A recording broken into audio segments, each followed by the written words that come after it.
What's up, Thrashers, and welcome back once again to the ThrashManiac99 YouTube channel, and I am back for my 12th collection update video. Already, we've had two updates in the past couple of weeks. Well, last week it was pretty much for that Transcending Records mystery box, and that's why that was collection update number 11. So this is update number 12, as prior to the mystery box, I got a shitload of albums right here. So I'm going to show off what I got, give you some quick opinions, and move on.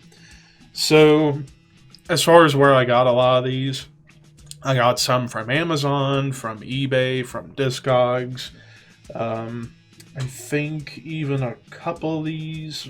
Oh yeah, and quite a few of these also came from Night Shift merch, so I got quite a bit to show off. So kicking things off, we've got Agalox debut album, Pale Folklore. Yeah, this album came out in 1999. This was the debut for a hell of a run for one of America's best metal bands of recent memory. And yeah, and Agalox, I mean, what else can I say about Agalox that I haven't said on, like, the Horseman podcast in the past? I mean, they're one of the most creative, emotional, unique metal bands out there, just blending atmospheric black metal, folk metal, progressive metal, and doom metal all into one package. It's more like prog, folky doom with some black metal in there for the most part. But they know how to write some songs with feeling to it, and this was the beginning of a hell of a journey. Granted, I don't think this album is nearly as good as The Mantle, or maybe even Ashes Against the Grain, but I would say if I were to rank the studio output of Agalox, this would be like right in the middle, because it is some really good stuff, and kind of showing you hints of what they would become afterwards. Next up, I got an album that came out this year, and I reviewed this album when it came out, and that is the new Allegiant album, Damnum. Already talked about this at length in my review, so if you want to know my full opinion about it, go check out my review from when this came out. This is some insanely good, like, tech, prog, death metal with a lot of melody. It's like melodic, progressive tech death, if you really want to boil it down. I mean, there's a lot of elements on here that remind me of bands like Obscura, Suffocation, even like Ghost Reverie's era Opeth, especially in the clean vocals on the track called Home, which is an amazing song, one of the best of this year by far. But yeah, if you haven't checked this album out already, definitely give it a listen. Next up, we got another, well, actually not another, but we got an EP here, and to complete, for the most part, the Blood Incantation discography. I haven't checked out Time Wave Zero yet, but I plan on checking it out at some point. But I've got Interstellar, Extinction, the debut EP from, when was this? I think 2014, I think, was when this came out. This is definitely like a couple of years before Star Spawn, but yeah. Blood Incantation, I mean, what... just crazy death metal that has a lot of technicality, some prog, psychedelic stuff, sci-fi. I mean, I've talked about Time Ghoul a lot on here, and they were one of the big influences on this band. So, really all I could say about this EP is, while it's a short one, it's only like 4 tracks. Yeah, 4 tracks. But it's just wacky, whacked out of control death metal that just takes you on a journey through space-time. I guess that's the best way to put it. Next up, I got a really killer one here, trying to get closer to completing the Blood Red Throne discography I got from 2011. I had it right at one point, now I forgot how I said it, so forgive me if I fuck it up, so I'm going to try this. Brutalitarian Regime, there we go. This is a brutal fucking album, after all, it's got brutal in the name. But yeah, I mean, Blood Red Throne, I've become such a big fan of these guys over the past couple of years, through the new albums, the past 2 albums actually, as well as listening to the debut, and others here and there, but now I got another one added to the Blood Red Throne discography, and who knows, eventually if I can get all the Blood Red Throne albums, I'll eventually do a discography ranking for them all and see where my thoughts lie. Next up, I got an album that I've wanted for ages.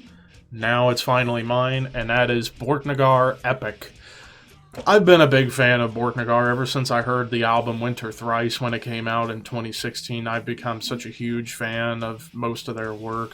I mean, just beautiful, progressive folk metal with black metal influence on top. And this album, especially the opening track, Future Reminiscence, just such a beautiful fucking song, and even Traveler's cool. Like, top to bottom, all 12 songs are just filled with beautiful melodies, heavy riffs, great vocal hooks. It's Bortnagar. What else can I say? Let me put that back into place a little bit. The case is a little fucked. I eventually need to get it replaced. But next up, completing the 2 albums that I wanted from this band, I got Demolition Hammer's debut album, Tortured Existence. This was an album I'd wanted for a long time, but I've seen that it's out of print. But I got this, actually this, along with Agalox, or no, Agalox was from Discogs, along with Blood Red Throne and a few others that you'll see in this update. I got from a dealer on eBay who had like this, I don't know, like 200 plus CD lot and like 20 cassettes. And I was looking through the image of the lot and I saw 5 albums in particular that I wanted out of that lot because I've wanted them forever. And they were the Blood Red Throne album, the Blood Incantation EP, this and 2 more albums that I'm going to show. In fact, the next one's from this lot as well. But yeah, this album, top to bottom, it's just raw, brutal thrash, or even death thrash, if you want to really boil it down to that. I mean, it's just got some great, like, gang vocals, but songs like Infectious Hospital Waste have been mainstays in underground thrash. 44 Caliber Brain Surgery, Mercenary Aggression, just awesome stuff right here. And produced by Scott Burns. What more can you ask for with that? And then next up, we get the big one. Probably the rarest album out of the whole lot. And I managed to get it cheap, and I finally now have this album in the collection after so long. Dismember, Like an Ever-Flowing Stream. The classic debut from one of the greats of Swedish death metal. I mean, one of the most badass back covers of all time with the band all bloody and stuff. But yeah, this version was a Willowtip re-release, I think in like 2010, I want to say. 2010, so it's not the Nuclear Blast original release. I just wanted to get a version of it that wasn't bootlegged, and luckily I got this, and it was a Willowtip issue, and Willowtip's a hell of a label, and I'm just so happy to have this album. Tracks like Override Overture, Skin Her Alive, Soon to Be Dead, Dismembered. I mean, it's Swedish death metal glory. Maybe not as good as Left Hand Path by Entombed, but it'd probably be a close second in terms of some of the best Swedish death metal of all time. Now we got a pair. We got 2 albums from Enslaved. We have Axima Ethica Odinai, which was from 2010. This is actually a reissue on Norse Music in 2019, where they added a couple of bonus tracks. But yeah, like, I heard back, like, I remembered watching, like, Cover Killer Nation back in the day, and I saw he had this ranked as his #1 album of 2010, and I believe it. I mean, just wonderful progressive black metal with that Viking aesthetic on top. It's brilliant. And then same going for the album prior, Vertebrae in 2008. I mean, I always had been a big fan of the song The Watcher on here. Some great, like, vocal hooks, awesome riffing, some, like, psychedelic influence coming in. But yeah, these 2 albums are a hell of a pair, and I'm getting pretty close to completing the prog era of Enslaved. I think the only ones from the more prog era of the band that I'm missing is Rune, Below the Lights, and Monumention, I believe. And then I'll eventually go back and get like the classic raw black metal stuff from the 90s. But yeah, getting close to completing the modern era of Enslaved, so pretty cool shit right there. Next up, also completing another discography, and that's Eternal Champion. I finally got their debut, The Armor of Ire. Yeah, definitely a little more on the doomy side of their sound, whereas their amazing sophomore album, Ravening Iron from 2020, still my favorite album of 2020 for sure, as that album's just more on the thrash end of the scale. This one definitely has a little bit of doom on top. It's really good, though I prefer Ravening Iron more because of that more aggressive style and more catchy riffs. But Armor of Ire is no slouch. Glad to have it. Then I have this, and this one came yesterday, and that is finally getting this in the collection. Faith No More's The Real Thing. I've always been a fan of some of the big tracks from Faith No More, but never really dove into them more head-on until recently, listening to other songs on here like Surprise You're Dead, Zombie Eaters, the title track, and eventually I'm going to get a couple of more Faith No More albums to complete my favorite period of the band, and this was definitely in the middle of that era. Mike Patton coming along, nothing more, nothing less to say about it. Now we got another pair, and that's from Hate Eternal. So we got the most recent one, Upon Desolate Sands, and Phoenix Amongst the Ashes. Both albums, brilliant death metal, done by the one and only Eric Rutan. I look forward to hearing if we get a new Hate Eternal album before too long, since Eric's probably freed up just a little bit since he's not recording Cannibal Corpse right now, even though Cannibal's probably touring right now and he's with them, so it might take a little while before we get another Hate Eternal album. But both of these just have some wacky, out-of-control riffing, some brutal vocals, insane drum work. I mean, what else? What else do you want? Next up, oh god. I felt my throat dry up for a second. Now we got a triple pack, or a triple threat of Immolation albums. So first we got the sophomore album, Here and After. Crazy to think this was 5 years after their all-time classic debut, Dawn of Possession. They go from Roadrunner to Metal Blade Records here. And yeah, eventually I need to get the inside of the case replaced because it's kind of messed up. But still, this is some evil death metal courtesy of some badasses from Yonkers, New York.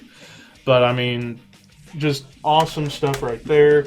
Then I got the third album, Failures for Gods, which was 3 years after Here and After, so a lot shorter time, and also on Metal Blade. Man, my voice is just going away for some reason. But, I mean, just as brutal and evil as Here and After. And then one of the, not the most recent one, but the one before Acts of God, Atonement. Again, just heavy, brutal, evil death metal, and especially tracks on here like Fostering the Divide, the title track, The Power of Gods, Distorting Light. Just brilliant stuff, and Ross Dolan definitely showcasing a presence with his long-ass hair and that big, deep, evil voice. Sounds like a demon coming out of hell to eat your soul, is essentially what I think Ross Dolan sounds like. And then the companion to them, and that's Incantation, and I have Vanquishing Vengeance, their return album in 2012 when they decided to let Dan Swano do the mixing and mastering for it.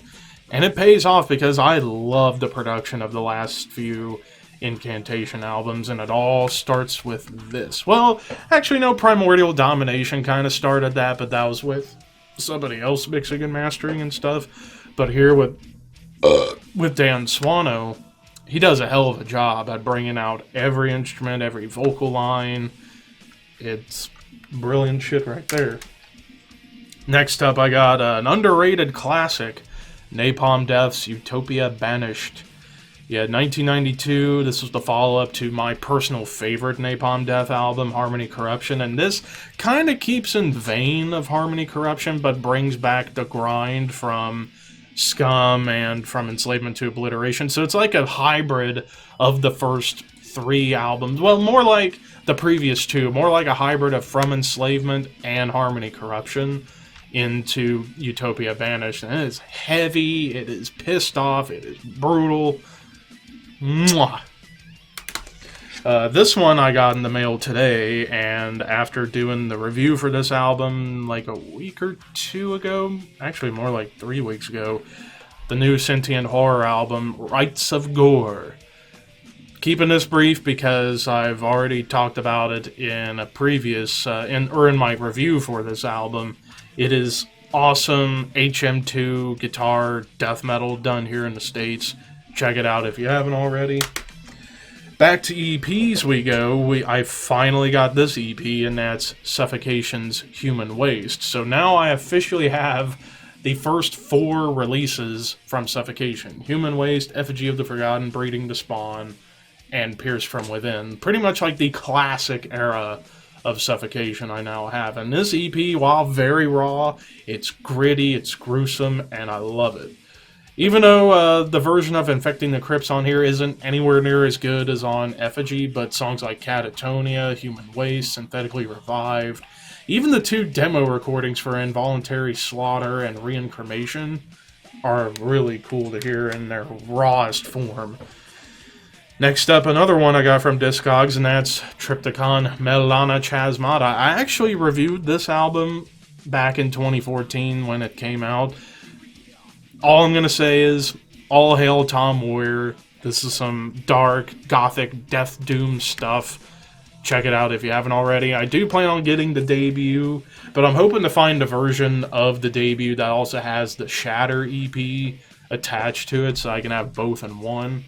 But yeah, this was near the top of my Album of the Year list in 2014, if I remember. But yeah, brilliant stuff. Only 3 more left. Next up, another one of my favorites from this year so far, and that's Epigon by Wilderron. Again, check out my review if you want my full opinion about it. It's brilliant, progressive folk metal with death metal on top. Incoming, I guess, a poser alert, even though, fuck you, I like this shit. And that's Whitesnake's 1987 self-titled. I'm a sucker for some good 80s hard rock, and this is some really heavy stuff for that era of Whitesnake. Mostly in part to John Sykes coming in on guitar, because that guy is a hell of a guitar player, and he can bring out some heavy tones in some classic rock-oriented bands. You want proof? Listen to the Thin Lizzy album, Thunder and Lightning. He made that album the heaviest Thin Lizzy album ever. This is definitely the heaviest Whitesnake album ever because of John Sykes' guitar tone. But yeah, Still of the Night, even the ballads, Is This Love, and Here I Go Again.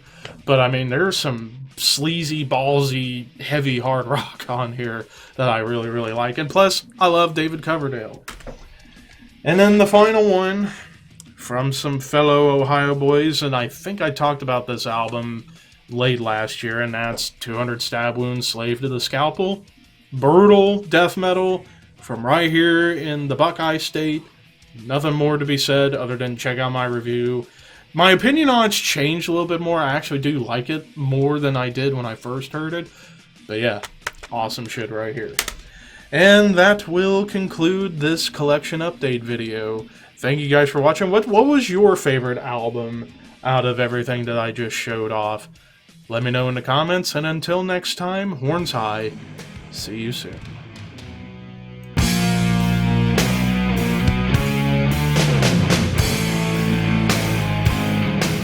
At the ballpark. Someone's gonna put lasagna. I took a tomato. Okay, yeah, it's Levi. It's Levi. Damn it. I'm done. Could I? I want to know what he got for this one. Alright, Seth, let's go Tomato Town.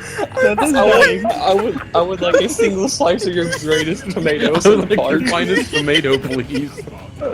Calm down, Seth. Calm Who down, hasn't Seth. Calm voted? down. Somebody vote. No, it's It's Levi. Clive is the Levi's the one that hasn't Clive voted. is the majority. Yeah. Oh my my. lord. That's breathe. Oh. Tomato. I would be really interested to see these prompts. Yeah, like Officer, literally. please escort me out of the ballpark. I just wanted to eat my tomato.